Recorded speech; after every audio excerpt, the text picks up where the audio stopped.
Thank you, everyone, for listening to Soul Talk with host Jeremy McDonald, the author of Peace Be Still. You can check out more about our shows or about Jeremy at soultalkradio.org and jeremymcdonald.net. And now for our show. Hello, everybody, and thank you for listening to Soul Talk on Sunday, 6 p.m. Eastern Time. We have a really powerful show coming up today. We have a producer, author, activist, visionary, and founder of the Global Illumination Council, YouTube partner and radio and television personality, conscious teacher and healer, and social critic Bernard Alvarez coming on the show tonight. He is a world-renowned spiritual conscious teacher and intuitive. He is a Reiki Master and an ordained minister, has a Doctor of Metaphysics, is the author of the Book of One and producer of hundreds of teaching videos, and has appeared on many television and radio shows. We're very excited about having Bernard on our show. I've actually been connected with Bernard for quite a while. He's followed on Facebook, and we have a mutual friend named Tracy Lockwood. He lives in the Roanoke, Virginia area. And Bernard is currently the Empowerment Director of the Global Illumination Council, an international spiritual activist network, and the host of all GIC network TV and radio shows. He also continues to write and publish teaching videos on the GIC YouTube Partner channel. So we're going to wait for our guest to come on here on the line here in a little bit, and when he comes on, then we will start, get into the meat of our show. What I want to start with before then is just, while we're waiting, is just kind of talking a little bit about the current energy that's going on right now. There is definitely, if you see on Facebook, you'll see a lot of people are going through a lot of stuff. I had one friend post on Facebook that she's going through the case of the Grumpies. I've actually been, and I'm not sick very often. I've been sick twice in the last 2 months. One of them is with strep throat, and that just happened just recently. And these things are going to happen, especially now that consciousness is evolving, and we're evolving as beings on this planet. And for those that have done a lot of work, you know that it's not about sickness, it's about the evolution of yourself. So a lot of the old crud is kind of shaking out of us, so to speak, and there is definitely healing happening, and it's a definite shift that's happening. So I just want everybody just to kind of get down into their hearts and stay in balance through these times where we're experiencing a tremendous amount of shifts. And so, if you feel like everything is just kind of, pushing against you and pushing every one of your buttons, and that's because it is. So it's something to really pay attention to, because even while those buttons are being pushed, those are our opportunities to get down and get still within ourselves. Remember, it's an inside job, and what's happening inside of us is we can either have heaven or we can have hell. And even if it's hell on the outside of us, we can have an inner heaven that's happening at all times, and we can stay in balance with that, and we can understand that it is a choice that we can make. We can choose our own response in any situation, and that is a power that can never be taken away from any of us. So looking forward to an amazing show coming up here. Definitely, if anybody would like to call in, do so. Our call-in line is 646-929-1371, and so even we're waiting here. If you want to call in and make a comment about what's going on with you, you are definitely welcome to do that. There's just a tremendous. This has not stopped. It's been going on since probably about 2011, but it really started kicking in 2013. The end of 2012, going into 2013, the energy has been definitely one thing after another. And it's just kind of preparing us. And what it's preparing us for, you might ask. Some of you might be saying, well, what are we getting prepared for? We're getting prepared for a time where we're going to be more in flow and at peace with ourselves.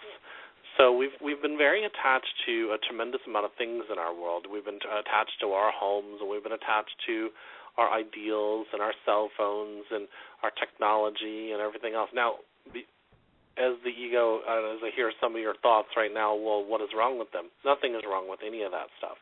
Nothing is wrong with your BMW or your Jaguar or your Cadillac or any of that kind of stuff.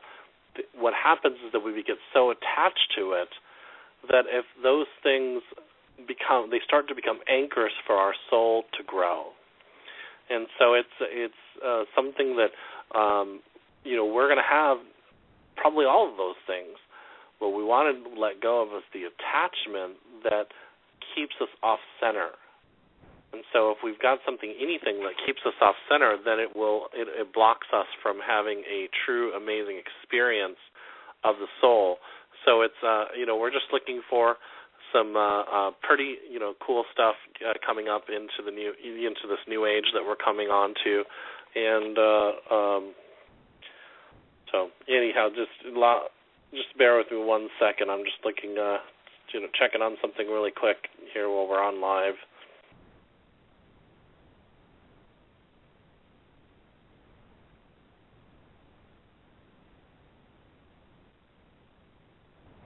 So, anyhow, I'm just kind of looking through some of the things here on Facebook, even this evening. There is an energy, and I was just discussing this with somebody recently. There's an energy that's going on where everybody's trying to promote their message. They're trying to get it out there. And there is nothing wrong with having a message to get out there. We all have something to speak. We all have a truth that we need to get out. We need to get out there. And what I'm getting at is there is almost like an energy right now of everybody's just trying to push their message of, I'm right and other people are wrong. And here's the deal. None of us are necessarily wrong. We're all having an experience of truth that is coming through us, and and all those truths are perfect. So speak your truth. However, allow yourself to respect other people's truths as well. There's a lot of golden nuggets in everything that everybody says. And if we miss those golden nuggets because we're blocked up by the fact that we think that we know the true answer, then we're going to miss tremendous amount of opportunities, because the universe and consciousness is speaking to us at all times through all things.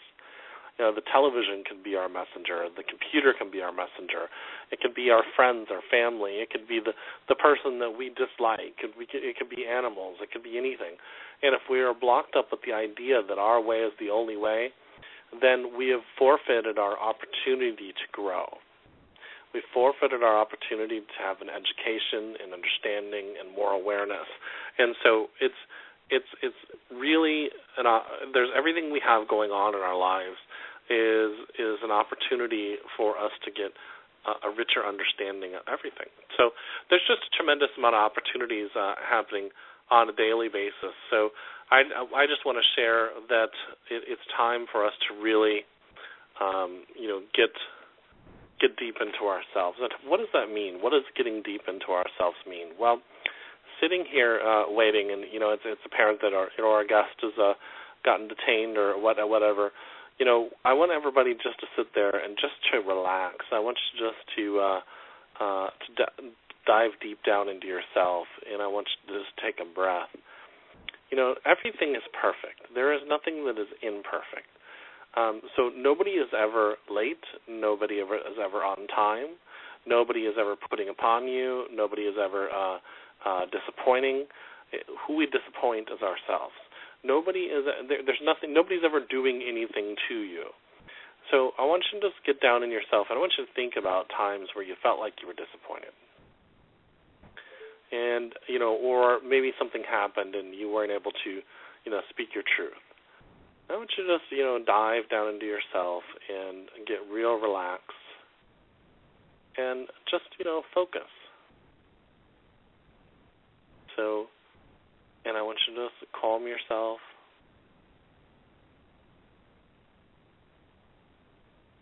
And to breathe. Breathing is so important. Just breathe.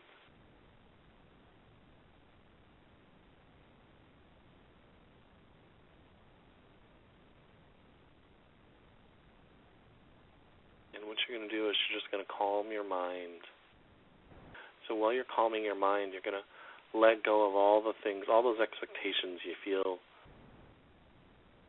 that you need or want or whatever. You just be quiet. Just be still. And as something surfaces that a little voice in you says, "But we need to be doing this," you just go shh, shh, shh, shh, and you quiet it. If there's any outside noises trying to disturb you, or they're kind of throwing you off, you just again tell it to relax, as you would tell a child as you were trying to get them to go to sleep.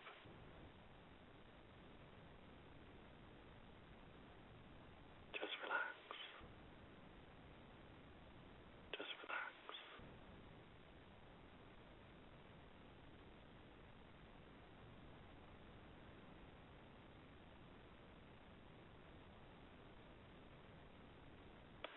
And everything is perfect. And so while we're here in this space, I just want everybody just to really experience, that feeling of peace. Because everything, if we have a judgment on something, it's because we've had an expectation on something. We expect it to be a certain way. And every time we expect something to be something that we want it to be, and it's not, and we get upset, then we're trying to control it. And so when we're projecting out and we're paying more attention to what we're trying to control, then we're not paying enough attention to what's going on inside of us. And if I could have everybody raise their hands, except that you guys can't really raise your hands because we're on a radio show here. If I could see a share of hands, almost every one of you would raise your hands and say, at some point in time, I've gotten upset at somebody because they didn't do what I felt they should do. Because the government didn't do what I expected it to do, or, my job didn't do what it expected me to do, or my spouse, or my children, or my parents, or whatever. And I got upset. Every one of us has experienced that. And then, it's interesting because in my coaching practice, I will tell people that it's like, well, you had an expectation on them, and they will immediately go into, well, they should have known, or I should have had to explain myself. And I say, there's a lot of things we shouldn't have to do. However, we're doing them for ourselves so we can find peace within ourselves. And so just get deep down into yourself and just relax. Just relax. Allow yourself to just be. Just be.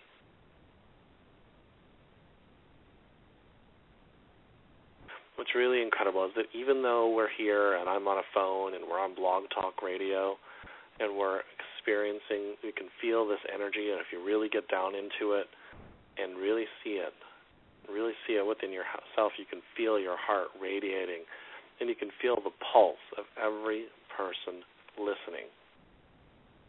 And you got to get quiet enough, and then you can send that pulsing and that love energy out to everybody.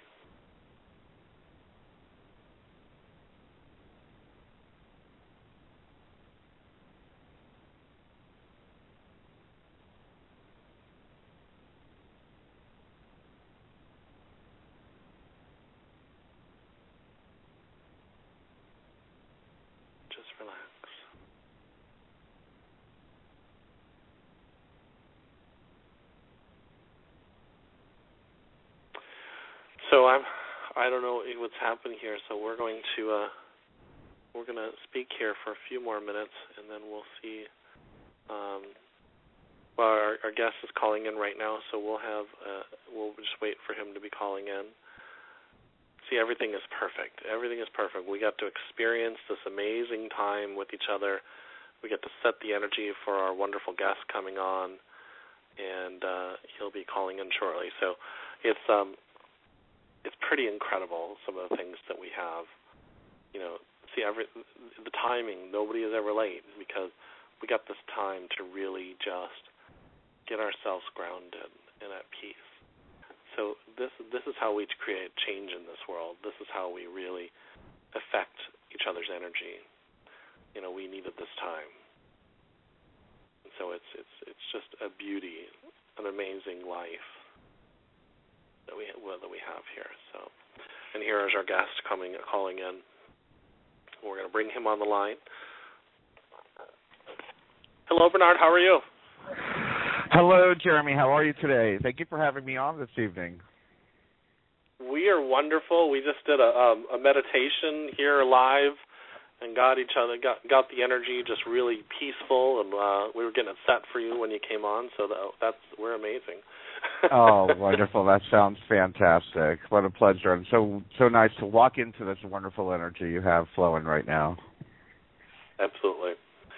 So how are things up in, I believe you're in Roanoke, Virginia?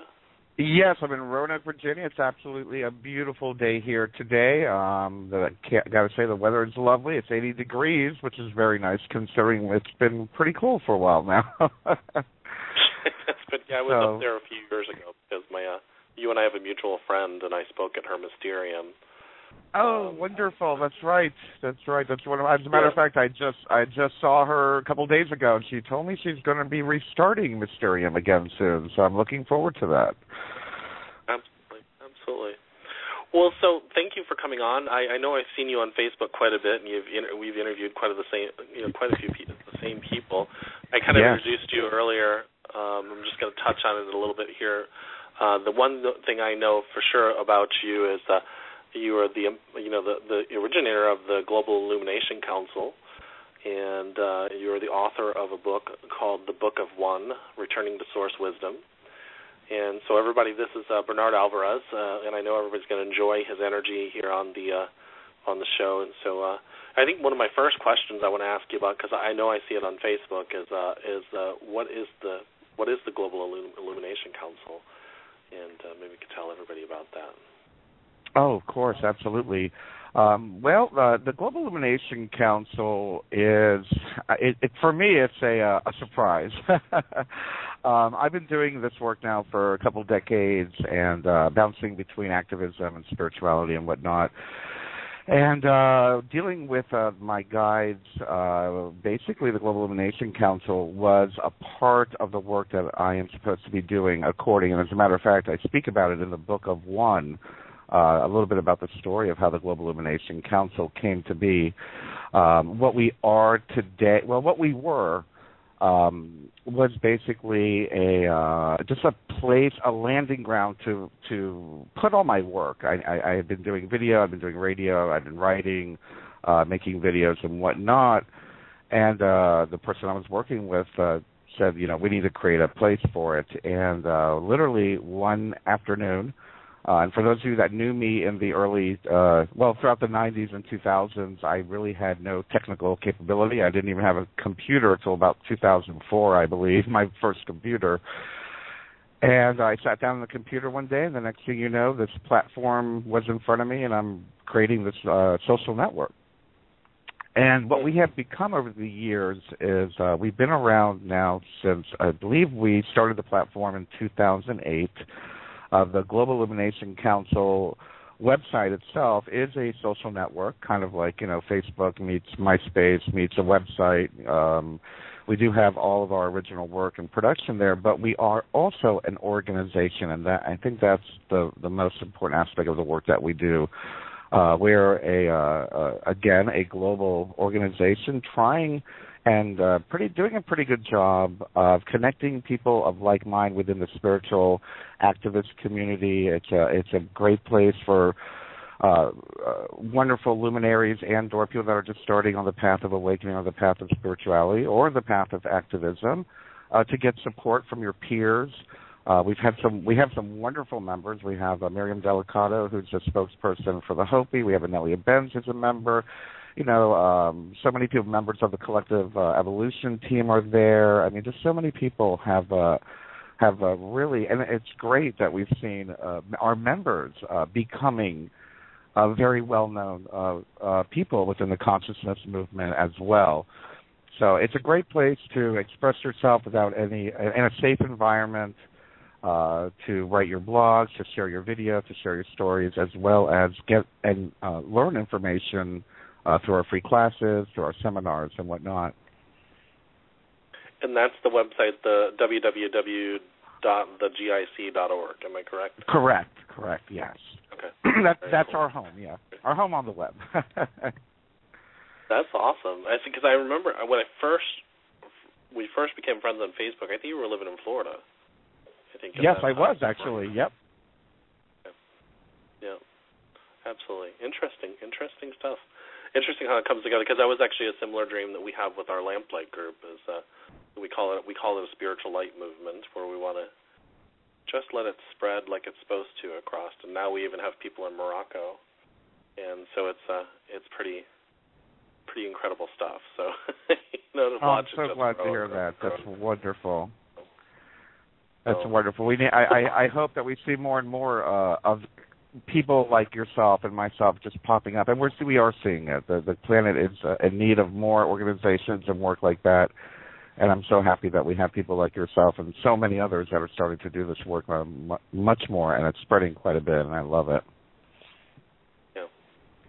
Yeah, it certainly is pretty incredible to watch. I mean, we've got yourself, and I've just watched you grow over the years, and literally seeing that happen, and it really also takes us a little bit of effort on our part. I mean, it's a lot of work. And it's a lot of work.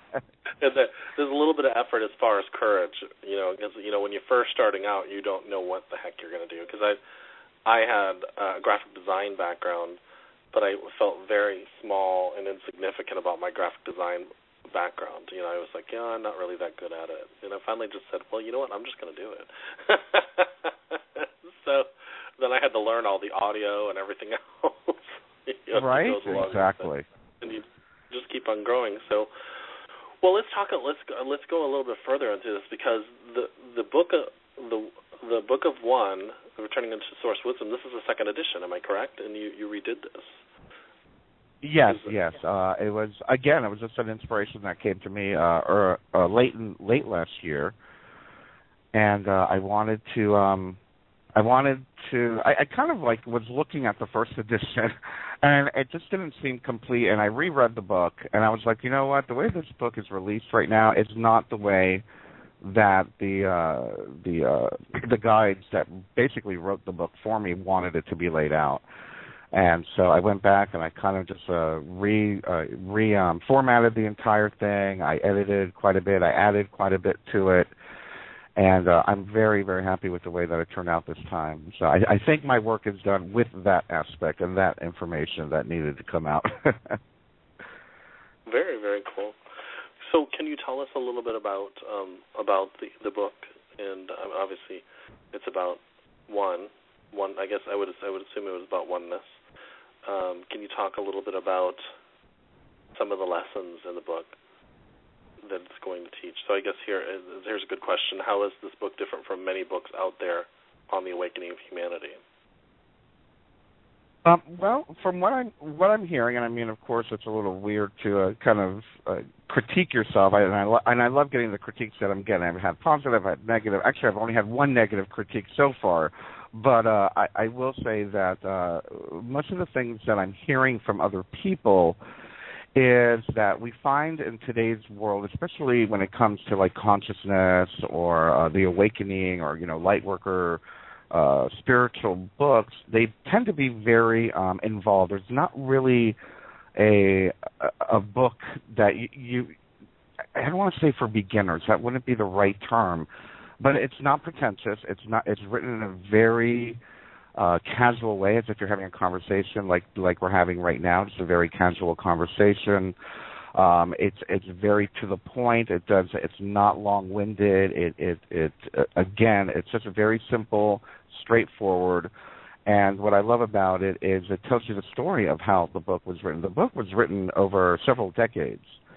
And the first part coming with my vision quest that I had back in 1992, and the second part being written in 2006, 2007, while in trance, and having my partner in the book, the co-author, Annabelle Montalbano, was transcribing the sessions I was having with the guides that helped write it.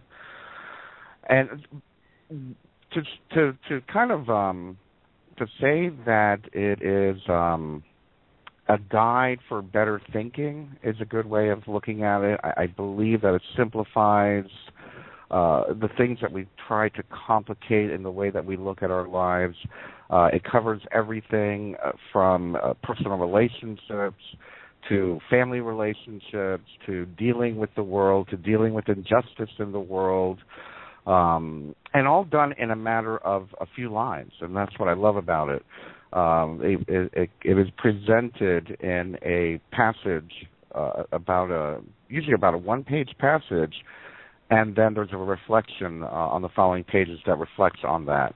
And each one of those is a lesson for humanity on how we can really bring about change within our lives, bring about change around the planet, and again, doing so in a very simplified way that's not pretentious, that's not confusing to someone who might just be starting off on the path.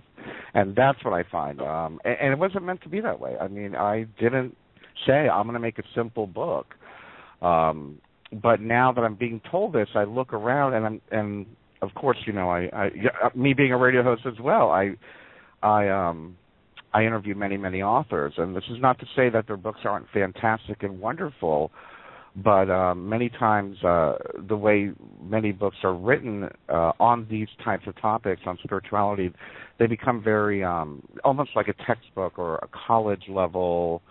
You know, you have to have like a pre-degree or something to kind of get through some of the work. I mean, there are some books that I've read that literally took me a year. It took me a year. Well, it took me a year to read Homer, but that's Homer. But I mean, there are books where you just. So you understand what I'm saying? It's like, oh man, this is a great book, but God, I mean, there's just so much information here. I gotta pace myself. Whereas you'll find that when you read the book of one, it just flows. It just really flows. And as a matter of fact, in the beginning of the book, we say don't read the words by using your mind. Just kind of let the energy flow. Go with it energetically. Allow the words to express themselves energetically versus, intellectually. So that's what I like. And that's one of the things I like about it. I have a bookshelf full of books that authors have sent me, and there's just so many of them, and I interview so many people. Like, I just sit down in meditation, and I'll hold the book in my hand and say, "You tell me what I'm supposed to read," and then I'll start reading it, and then I'll connect to the author's heart, energetically, and then I'll start a energy exchange with them before they ever come on the show, and so it's. I think that's a very beneficial thing. So I understand what you're meaning about, sometimes I'll read it and I'm like, this is a really good book. I'm like, wow. And, my actual book, too, is really actually funny because I wrote it working. I was working at MetLife, and this job was so simple, and I had said to the universe, I was like, I want to get paid to meditate. And so I literally got paid to sit at a desk and meditate all day long. Except I do like 3 or 4 accounts a day because that's all the work that there was. And while the time I was there, I actually wrote my book. I was not perfect. And so I laughed because, you know this as well as probably everybody else. That people get upset and they say, well, I want to be able to get my spiritual work done, but I have to have a job in order to, to be able to support myself. And I'm like, well, you don't necessarily have to have a job. You just say you have to have a job. You need flow in order to pay for your, expenditures or whatever. Right, and right. And here I got flow. I just got it in the form of a company that had a job that wasn't, incredibly complex. You just have to know. You have to appreciate. Yeah, exactly. So, well, awesome. So I'm just sitting here feeling this energy, and I'm really enjoying the fact of what you're doing out here. And so I'm just kind of feeling this. So you're a doctor of metaphysics and a healer. So what is, that's kind of one of the things about my show I really like is I just want to touch on that really quick because something drove you into this world. Something said, I'm going to go and, study this work and, become, a doctor of metaphysics and a Reiki Master and all that kind of stuff. Was there a catalyst that pushed you into this world that, maybe shifted you here? Are you talking about in this lifetime? In this lifetime, yes. Like a lot of times, like. Go ahead. Sorry. No, I was just going to say, my life has been this way since as far back as I can remember. I can't say that there's one thing that motivated me into it. As far back as I can remember, I have have had paranormal experiences since I was a child. I was a healer even before I knew what it was or studied it. I remember being in first grade and doing readings with regular playing cards for all the neighbor kids, and not knowing how I learned it, just knowing it instinctively. And of course, as I got older, and I started to see or learn of, that there is something called metaphysics or the occult or whatever it is you want to call it, paranormal studies and whatnot, spirituality. I started, of course, going down the path of the occult and spirituality, wanting to learn more about it. And I mean, like I said, it's just always been a part of my life. I was very I guess a good way of saying I was very undisciplined in my youth. And I talk about it in the back of the book. There's a whole very intimate portrait of my life prior to doing what I do. And I was very undisciplined. It was always a part of my life. But as far as living it 24/7 and giving up my career and literally just trusting the universe, and I kind of like I always visualize the Fool card when I talk about this, because that's exactly what it was for me. It was stepping off the precipice and just trusting the universe and saying, okay, this is what you are obviously shoving me to do.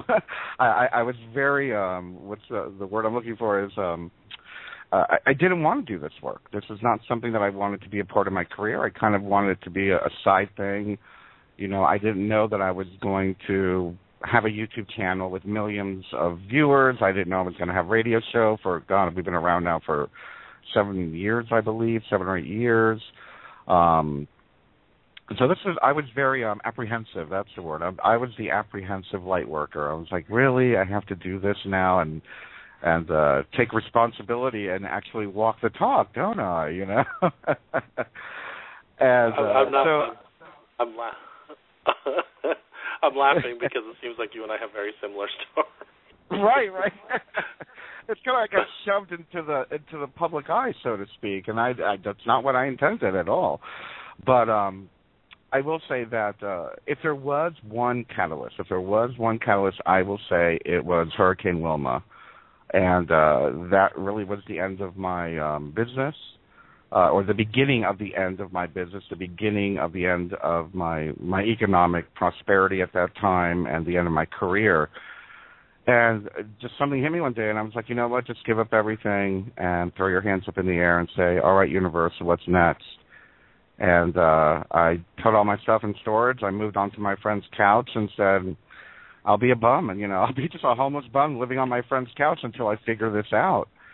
And that's when I started doing the radio show. That's when the GIC started. That's when the book started. It was like, oh, wow, within a year, all these things, all these projects were coming to me. And I guess, for lack of a better term, the rest is history. I just wake up every day doing this like it's breathing. I really, to me, inspiring the planet, giving tools for personal empowerment, giving clarity where clarity is needed, giving even inspiration for justice. To point out the injustices of the world so people may be motivated to create a better world. It's literally second nature to me at this point. And I got to say, it was very difficult in the beginning because, I was an activist, but I was also spiritual. And I didn't even think of the term spiritual activist until, maybe 2 or 3 years ago. And it was very difficult because here I am on one end being very much involved in world issues, and the other end is trying to I guess, convey a message of inner wisdom, inner empowerment, how to find guidance from within. And then I read my book, and I remembered the out of body experience that I had. The first thing the being showed me were the injustices of the planet. I was seeing the visions that I first saw were war, pollution, destruction of the planet, people being mean, nasty, conceited, self-centered, just all the things that were not necessarily helping humanity, that were really putting us and still leaving us in a state of peril and worry, really, for me. And not worry, but, concern is a better term. And I was like, you know what? It's all right to see the injustices of the planet. It's all right to be inspired to create change, as long as we don't live in the fear of the fact that there is injustice. Like many people, of course, will be just living in an angry state.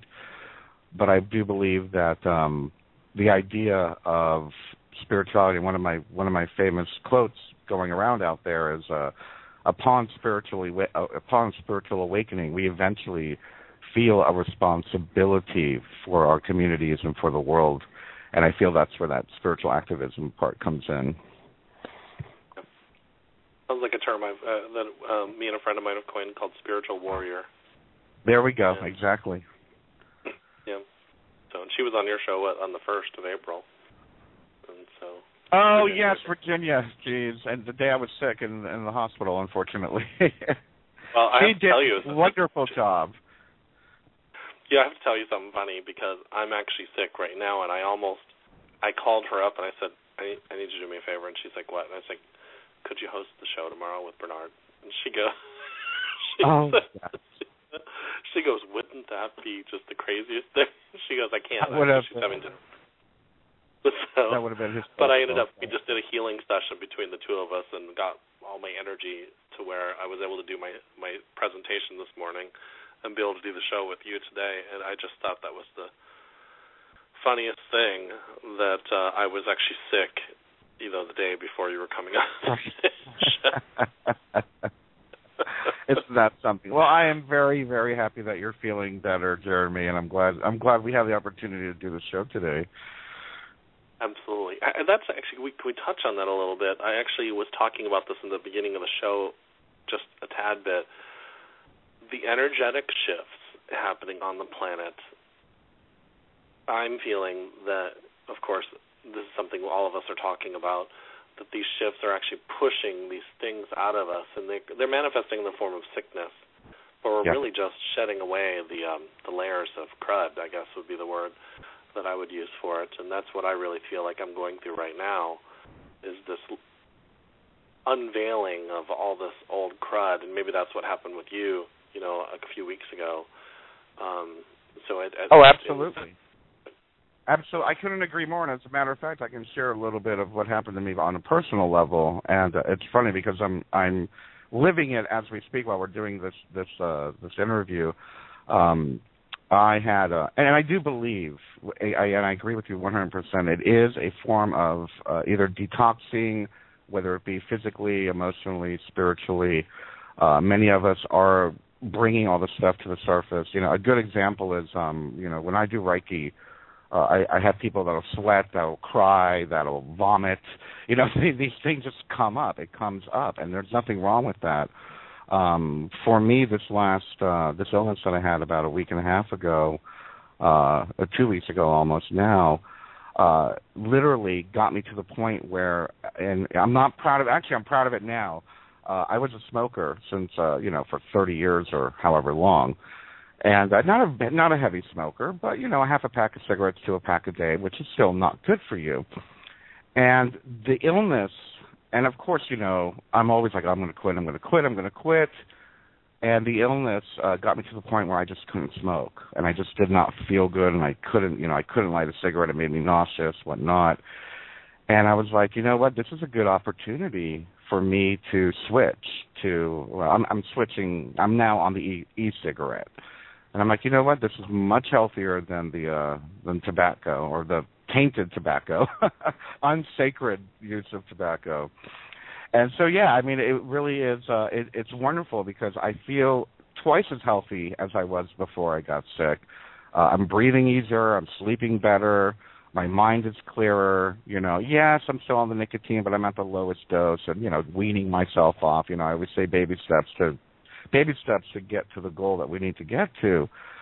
But for me, that was a form of, perhaps that symbolized to me, bringing it up to the surface that this was something that I was ready to face at that time.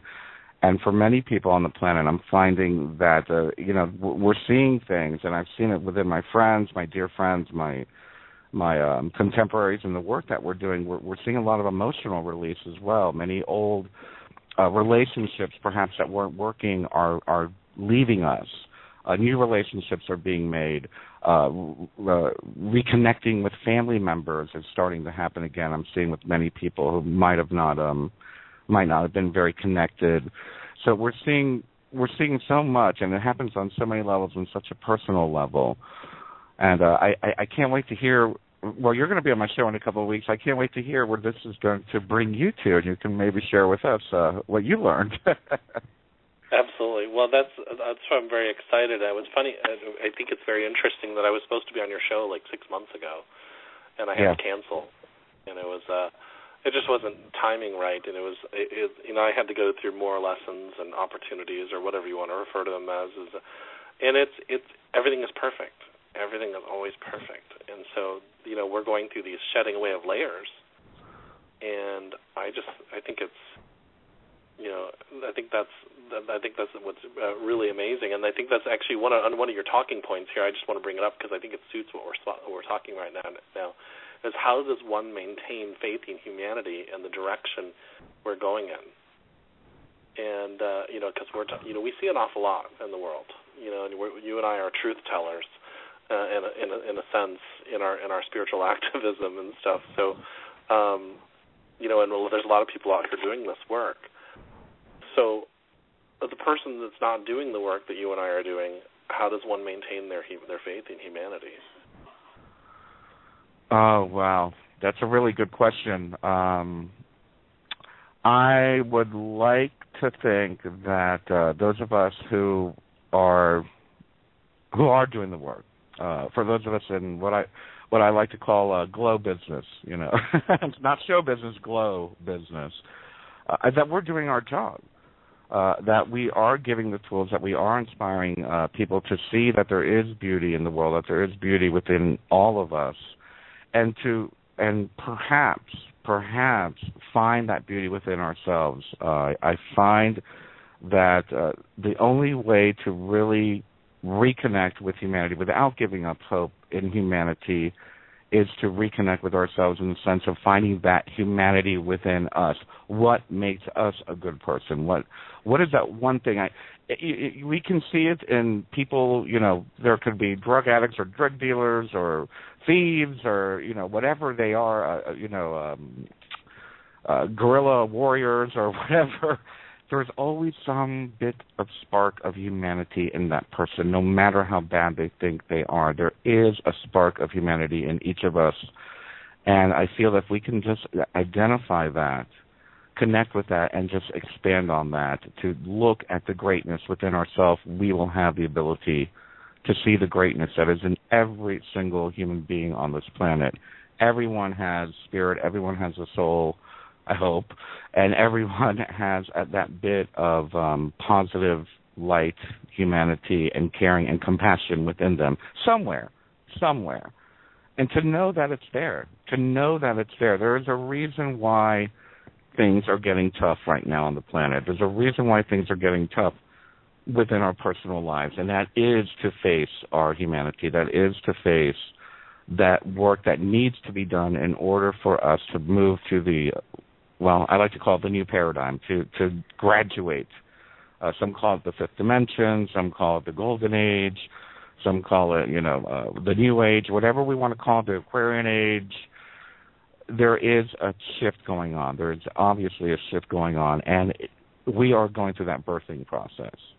And if we can hold on to our humanity, if we can hold on to that faith in humanity, and not even faith, you don't need to have faith. If we are honest enough with ourselves, like I said, you will find humanity in every single human being.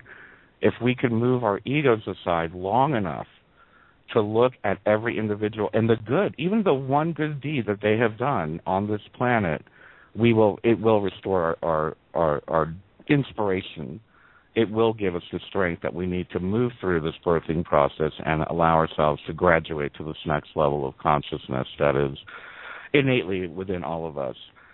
So be aware, again, we need those of us that are in the what I call the front lines of this. I don't want to call it a battle, but this birthing, us midwives, those of us who are the midwives of this, we got to do a good job, Absolutely, we need to be good midwives, but it's happening to everybody, and you're not alone. No one's ever alone in this process. Yeah, I've had actually it's pretty interesting, especially the past week and a half to 2 weeks. I've had every self-esteem issue that I've had in my life surface that I thought I'd dealt with years ago. Mm-hmm. And one of them was loneliness. And I'm like, how can I? And I finally had to step. It was, of course, in meditation. And I stepped down into myself. I said, how can you be lonely? I was like, think about that for a second. I have a really good relationship with my soul, all that kind of stuff, and but it just went into this whole story. And I think that is exactly what you're saying.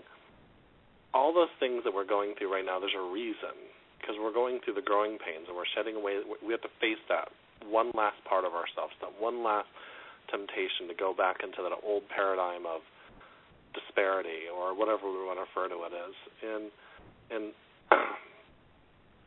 when we step up and we say, no, don't need to go there anymore, we're saying yes to ourselves, and we're saying yes to this evolution. We're saying yes to peace. We're saying yes to harmony and everything else, because we're not necessarily rejecting. We're just loving that part of ourselves and saying we don't have to go there anymore. So it's pretty incredible.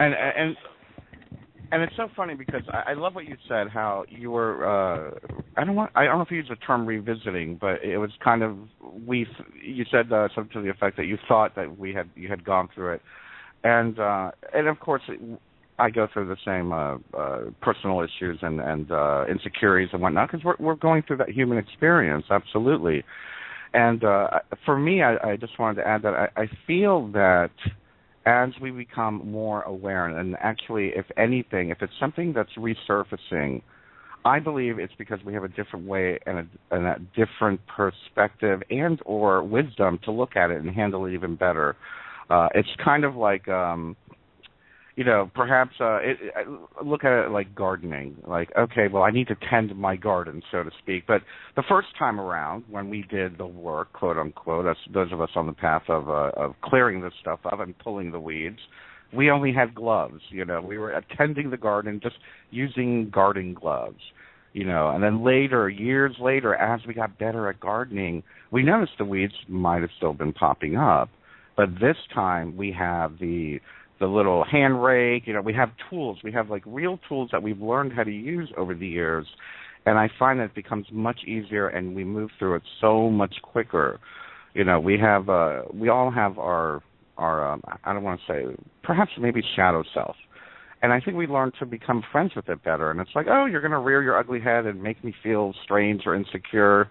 Okay, this is how I'm going to handle it this time. And it just amazes me how quickly these episodes just seem to pass right by these days. Does that make sense? Yes, absolutely. That's you said something really profound too. It's becoming friends with our shadow. We're loving it. That beast within us. I like to refer to it as a beast, or a dragon, so to speak. I refer to sometimes as a dragon. And when I started to finally, accept it, that it wasn't going away, so I had to step to it and love it and understand it and listen to it. Then it really started to change, and that was interesting, because everything I had ever been taught was to destroy the ego, and I'm like, and then and get rid of it. And I don't know where we got that, because it's really not. Even, I've been actually going back and reading the Course in Miracles recently, and I'm like, it really doesn't even say it in there. It's a step to it, love it, become self-aware. So it's that I think that's exactly what you're talking about too in here, and we're talking about evolving of consciousness, is that we're going to have to step to that part of ourselves that we don't want to see, or we don't want to face. And when we do that, then it really starts changing a lot of things in our lives. And so, the challenges I know you went through, when you were on your friend's couch, the emotional challenges were amazing. Looking back in retrospect, at the time you were probably,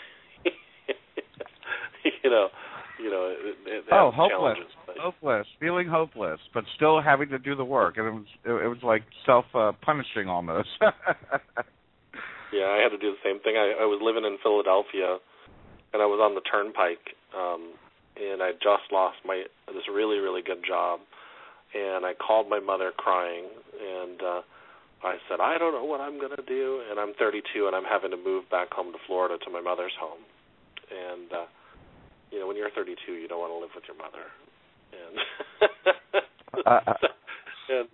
And so I had to go through all those emotions, and I think that's important for us to bring up here, because there's a lot of people that have gone through that. They've gone through that situation, or they face all their fears, and they've had to go through them, and they've transmuted themselves.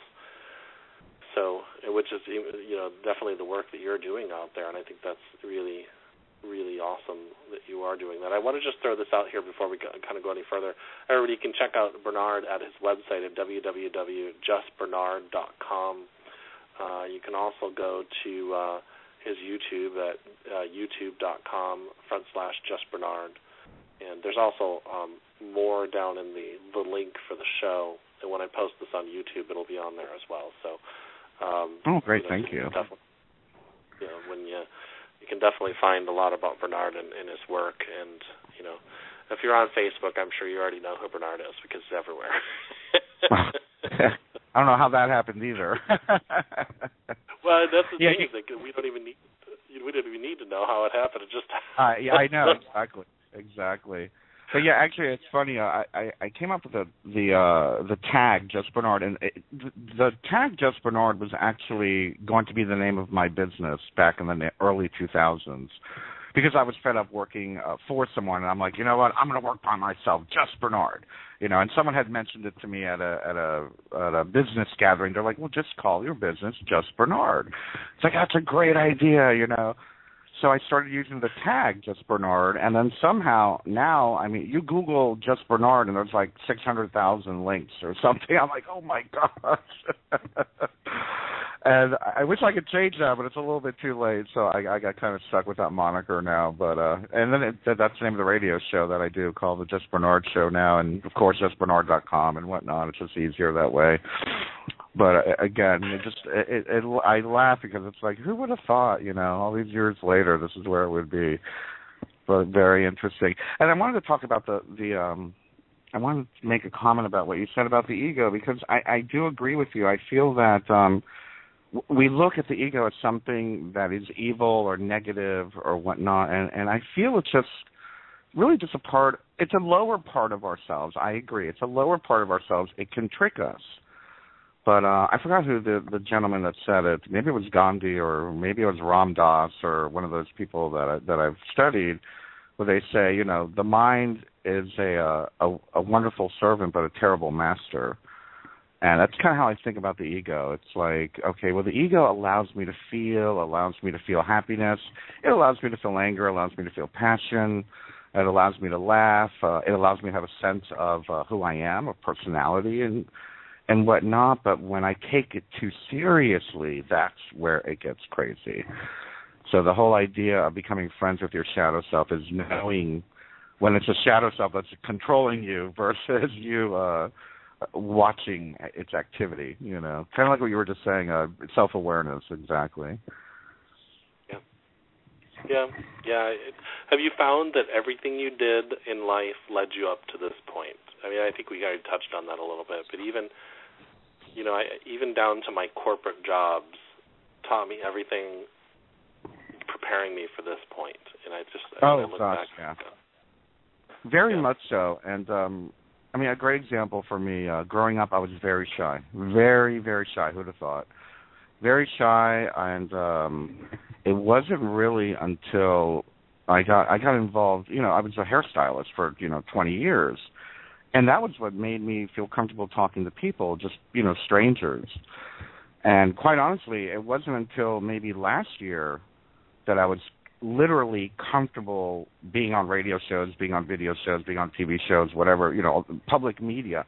I was always very nervous, and I didn't want anybody to talk to me for 2 hours before any radio show or whatnot, It's like, I need to ground myself, I used to drive everybody crazy. It was like, no, I need 2 hours to myself, for an hour radio show or something.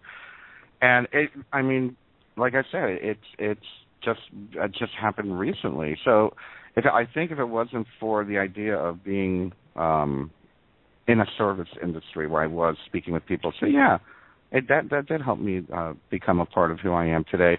And actually I think I talk about it in my latest video. It's a part of our story. And instead of the story being, the drama or the victim, that we need to become the hero of that story. And I find that to be very empowering. It's like, wow, I made it through. Look at everything that I've done, whether I didn't agree with it, whether I liked it, whether I didn't like it. Look where I am today, and it's because of that story that I can be the person who I am today and have that empowerment that I need. That's amazing. It's so very, very true. Yeah, and I asked that question because I've asked that to a lot of people, and it's always very consistent because we often think that that old life didn't mean anything. And I was actually a very shy kid too, and then I became a corporate trainer. So the shyness had to go out the door. My first time I actually spoke in front of people, I peed my pants. I was 17. Oh my! My of America, club. And then at 23, I became a corporate trainer, and I was so completely nervous. I don't know if you remember those. In the 90s, they had those Jenko jeans that everybody wore. Oh, yes, I loved them. So I was wearing a pair of those, and they were huge, and nobody could see my legs shaking in my jeans because they were so big. And I just look back at the things that we've done to ourselves, and they all prepared us. They prepared us to get to this point, and I think that's what's so incredible. And now we're change makers, or we're revolutionaries in a sense, not the warrior kind. And I think that's a blessing. Now that I look back at all the times that I with the things I went through, and I'm like, oh, good Lord.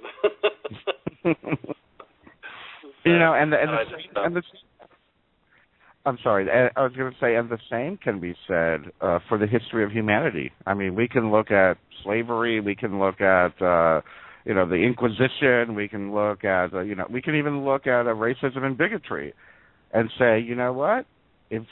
That's what made us where we are today. Now we know what we don't like, what we don't want, and we have to look at that and say, even what's happening today on the planet will one day be the same way. Well, we'll look back and say, you know what? If it wasn't for that, we wouldn't be where we are today. Positively speaking, of course. Absolutely. Absolutely. Well, we're coming down to our last. This never fails me. Every time I do a show, I'm always at the end.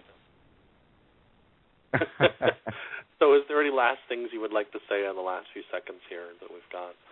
Before we... for the last second, I just want to say, please join me every Tuesday on Revolution Radio for the Just Bernard Show. We're at freedomslips.com, Studio A, every Tuesday from 2 to 4 p.m. I've got Betsy Lewis coming on the show, and she's going to be talking about communicating with the other side, which is always awesome. That'll be this Tuesday. And everything else, I just want to say, for humanity, give yourself a break. We're doing the best that we can. I believe you are always going to be doing the best that you can. And just look forward to it tomorrow. Keep your eye on the prize, because you're going to get there. Thank you, Bernard. We really appreciate you being on the show, and look forward to our future work together. Me too. And Jeremy's going to be on my show, too, so keep an eye out for that. Oh, yeah, the 22nd of April. Yeah, that's going to be a great time. I'm looking forward. So. Absolutely. Well, all right, everybody, so much. Thank you for listening. Thank you so much, Bernard. And thank you, everybody, for listening to Soul Talk. And everybody have a blessed week. And our next guest is coming on Saturday the 19th, and that's Dr. PMH Atwater. And that should be a wonderful show. Thank you, and be blessed.